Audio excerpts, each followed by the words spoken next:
Namaskar, I'm Harpreet Kaur and I welcome you all to our live and interactive session. You are watching us on PME Vidya channel number 9 and also on our YouTube handle NCERT official. This session is meant for our students of class 9 and for all the viewers who want to understand different topics, who want to understand English literature, language and anything related to what NCERT is offering in terms of the subject. And today we have brought something which is very interesting, a really interesting topic from the textbook of class 9, and this is the topic, the story, The Last Leaf. One of the Bollywood movies has got inspiration from this story. God knows how many audio-video dramas, stage plays have been inspired from this particular topic. But what exactly The Last Leaf is all about? What's so special about the story? What is the hidden message or anything that we need to learn from it? We'll reveal all the details in a while, but before that, let me tell you, session is live and interactive as always. You can reach out to us with your questions, suggestions and feedback. Please take down our phone number, which is 8800440559. We also have a dedicated email ID for you, that is tth.class9@cret.nic.in, and you can write to us on our YouTube handle NCERT official. And for this session, we are joined by our expert and our ISL interpreter. So let me welcome both of you. We have with us Dr. Meenakshi. Ma'am is Assistant Professor in English from Department of Education in Languages, NCERT, New Delhi. Ma'am, namaskar and very warm welcome to you. Namaskar, Harpreet. Thank you. And let me also welcome our Indian Sign Language interpreter, Mr. Ashish. Thank you so much for being with us in this session. Now, Dr. Meenakshi, The Last Leaf. Well, it's quite exciting and I want to understand what you as an academician want us to understand from this chapter, from this story. So, what exactly we are going to learn in this session? Well, I'm very much happy to see the energy and the excitement you are carrying with you right now for The Last Leaf. So, probably O. Henry will be more happy than me on that. So, as such you asked about what we are focusing through this story. See, putting these kind of works and pieces for our students, it is basically trying to give them an exposure, a kind of understanding where they understand about life. Wow. Right. So, it's not all about learning syllables, learning grammar, learning vocabulary. It's also about learning for the life. Lovely. So, skills for life. So, through such inspirational motivation stories, we get to understand that life is not all about just having things. It's also about giving. So, through this story, The Last Leaf, as the name also gives you some kind of a hint, it is something which is the last thing, and how a leaf can be there for somebody who is actually losing hope about life. So this story is about that scenario. So and O. Henry? Yeah, coming to O. Henry. O. Henry, our author who has actually composed this work of The Last Leaf. Let me introduce you with the author very quickly, very briefly. Basically his actual name is William Sidney Potter. So you can remember this name by Harry Potter's name, yes, right? So this is for the students. So William Sidney Potter, he used his pen name and he used many pen names for his different stories. He basically belongs to America. He's an American short story writer and he has composed many stories. More than 500 works are there on his name. And his father was a physician, and his mother, he actually lost his mother at a very young age when he was just 3 years old. And then he has to live with his paternal grandmother and his aunt, and they help to raise him. So he somehow has this feeling of life and death right from the very, very small age. Then because he was staying with his aunt, and there he used to have a good exposure of reading books. Wow. So he became an avid reader also. And at the age of 15 he left school because he had to earn his own livelihood. So he started working as a bookkeeper at his uncle's drugstore. Also he started working. So there he also came across different kinds of books, and he started reading, and his interest in different kinds of writing styles and reading has helped him to compose very good works. I'm sure reading widened his horizons. That is why he has composed such a sensitive topic, The Last Leaf. Absolutely. And I think the characters also are quite endearing here. Yes, absolutely. And not only that, because of certain changes in his life he had gone through, he came across vivid situations where he observed people, he saw different scenarios, and he has tried to pen down in his own works through short stories, and due to some reasons he stayed in a jail for some time, and there in jail he wrote more than 300 short stories. So he dedicated his life to writing, to expressing, and this is how he actually explored writing. Some of the best works are produced while you are in pain. Yeah, pain gives you expression. Absolutely. Maybe in sometimes, right? Yeah, sometimes. So through this story, you will get to know that O. Henry has some experiences which he has tried to share with the readers, where he came across the realities of life. Wow. The most important thing that we need to understand is that life's biggest reality is that it's going to get over. Death is the ultimate reality of life. How we humans know it exactly from the day one when we were born, but how do we actually entertain that thought, how we actually perceive that thought, and ultimately how we process that thought in our mind and accept that this is the ultimate reality. Absolutely. And still we are not in that state. So through this story, one aspect of that thought also will come across. So not taking much of the time, let me introduce you to the characters of the story. So the characters of the story are Sue, Johnsy, Berman and the doctor. Okay. So the two girls, Sue and Johnsy, they both were artists, and they were living in the New York City, and there in that place it is very good for artists and creators, and they found a very reasonable place to stay together. They were both artists. They met in a restaurant and they talked about their work, and then they decided to put together and because their thoughts, their aims were same, so they liked each other's company, and they actually rented an apartment. Okay. So in that building there was another man, Berman. He was also an artist, a senior artist, and what kind of interactions they had we'll come across now. And one day what happens, Johnsy suddenly fell ill, and an unexpected guest, Mr. Pneumonia, comes to their apartment. Okay. She got sick, she is suffering from pneumonia. So during that time, Johnsy has actually lost her zeal to live. She has short-sightedly thought that now I'm going to die, this is the time, this is the end. So the doctor who is visiting there, examining her, is very worried, and this is how he's sharing it with Sue. Is anything worrying Johnsy? No, doctor, but why do you ask? Johnsy, it seems, has made up her mind that she is not going to get well. If she doesn't want to live, medicines will not help her. Doctor, I don't know what to do. I try my best to make Johnsy take an interest in other things around her. I talked about clothes and fashions, but Johnsy, she doesn't respond. She continued to lie still on her bed, as if it doesn't matter what is happening around.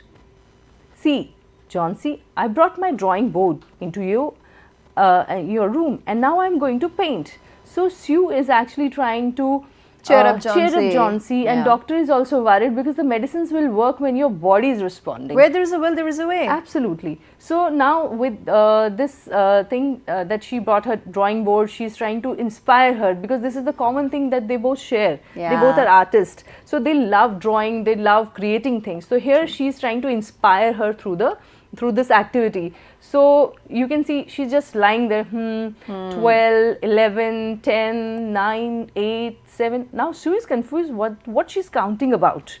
What is it, dear? I don't understand. 6. Just 6. They're falling faster now. 3 days ago there were almost 100 leaves. There are only 5 left now. Don't tell me, Johnsy, you are talking about that old ivory creepy climber half away up the brick wall, just opposite to the window. Dear, in the strong wind outside, the creeper is shedding its leaves. It's just normal. You don't understand, Sue, what is happening. What is happening? I'll tell you what is happening. It is autumn and the leaves will fall, and so they are falling. What is the issue with that?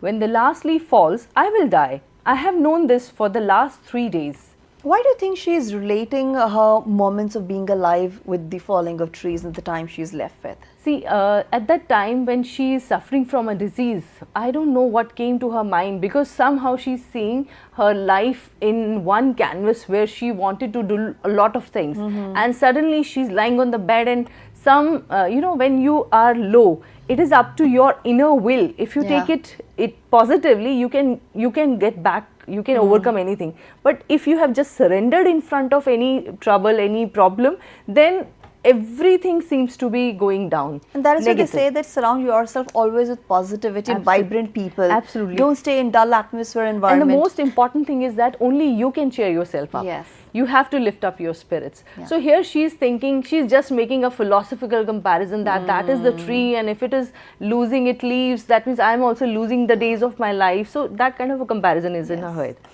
So Sue is a little angry and frustrated that this is utter nonsense, because shedding of leaf is a seasonal process. Yes. And it happens every year. It has to happen like that. And the leaves will come back. Absolutely. It's not like that the tree will be without leaves forever. It's not going to be there.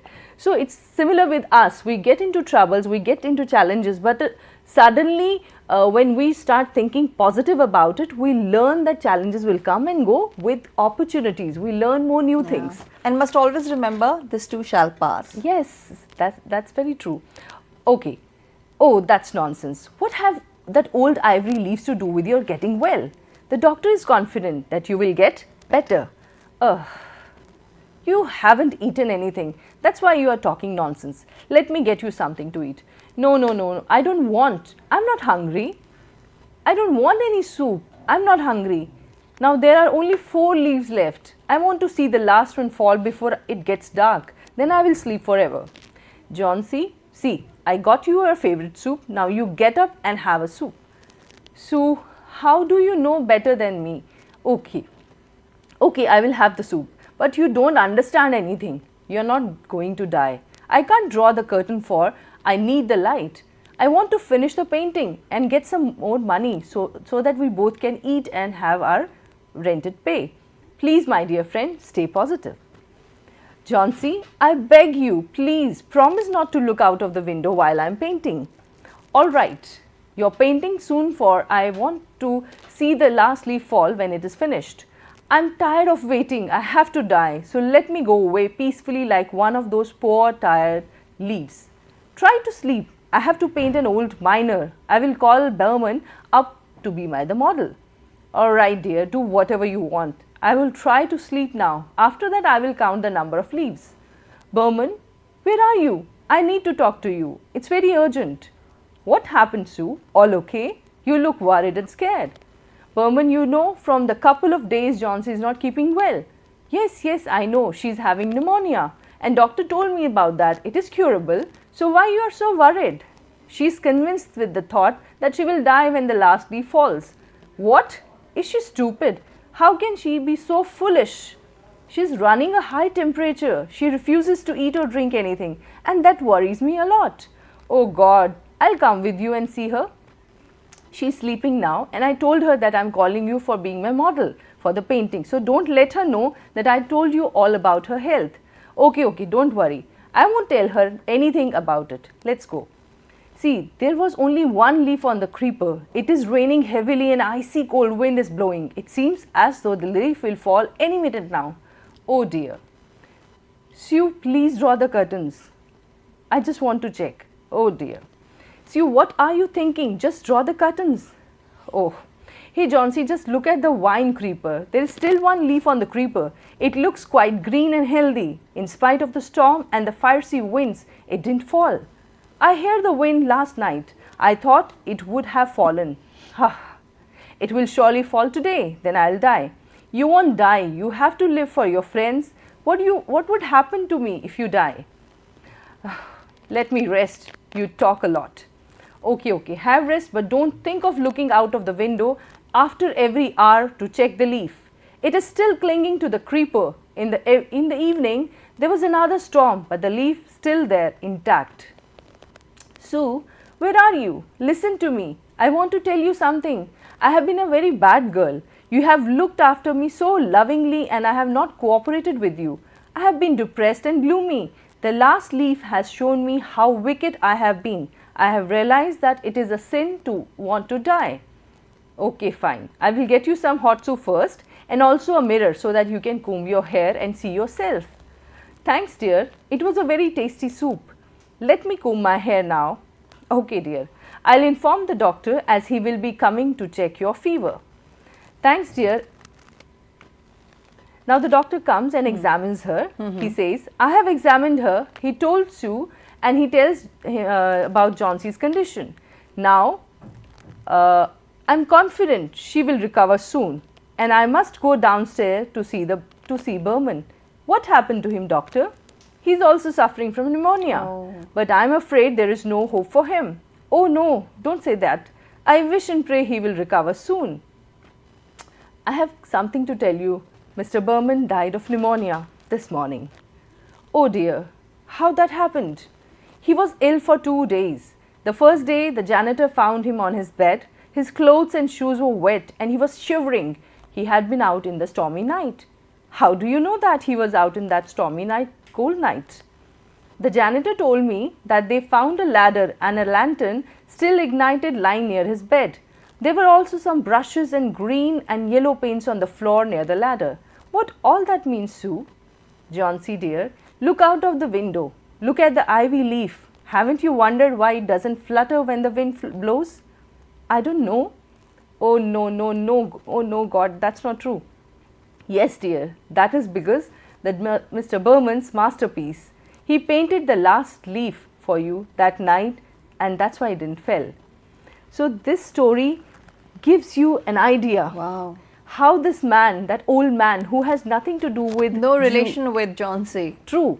And he sacrificed his life for keeping the hope of that young girl alive. My God. And he has truly painted his masterpiece, which actually was served somebody's life. I think that's the highest form of compassion and humanity rather. That's True. the human side of his that came in the forefront in this picture, in this story. So I want to understand, at class 9, we have got this amazing story of hope, faith, resilience, and relationship that doesn't come with boundaries or conditions. True. What exactly are students who's the youth of tomorrow going to learn from this? See, very brilliant and nice question, Harpreet ji. Our students from this level of 9th level, when they are moving towards a new higher cognition level, because this is a level where they have many small inputs of information, their cognition is still developing, and in that age they are not young, they are not small children, they are not adult. Yeah. Right? So this is the stage, you can say this is the bridge from where they are actually crossing through the childhood and entering the adulthood, right? So at this bridge, if they get good impressions, good expressions, good motivations, inspirations, energy, they will definitely understand how to be good with others, good with yourself, right? So this kind of write-ups and stories which actually gives you glimpse of the human nature, which gives you an idea how your life is not all about living, eating, sleeping and just moving along in a day. Yeah. It is about giving, it is about how you care for others, and it is not about how others will be caring for me. Yeah. Right? It's not expecting someone else to do something for you.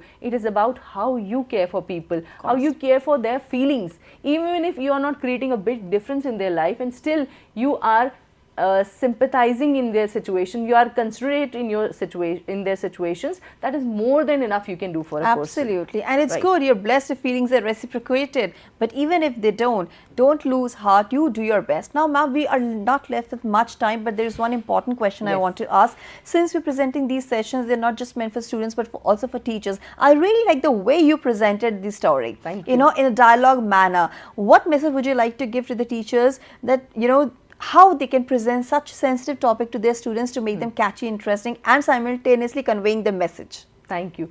Yeah, absolutely. See, this is the best thing the teachers have. You have all the scope in the classroom where you can give students a very nice glimpse, a picture of human feelings. You have this instrument in your hand because the child, he trusts the teacher completely. He imitates the teacher, you know, right from the very beginning, child imitates the teacher. So whatever the teacher says is always right. Whatever the teacher do or behaves, the student observes. So it is not about giving lectures in the classroom. It is imbibed in your behavior. When you walk around, when you speak to the other people, when you care for people, when you Absolutely. express yourself, when you let others express, when you don't judge people, this is how students observe you and learn. And that's So the best expression through one can this, have, right? through these kind of content, you have a very brilliant opportunity True. to make students more expressive, make them more actively I participant. think we can do one more Right. session on this, but still Absolutely. we are not left with much time. I have to wind up my True, true. session over Thank here. But you. thank you so much, Dr. Meenakshi,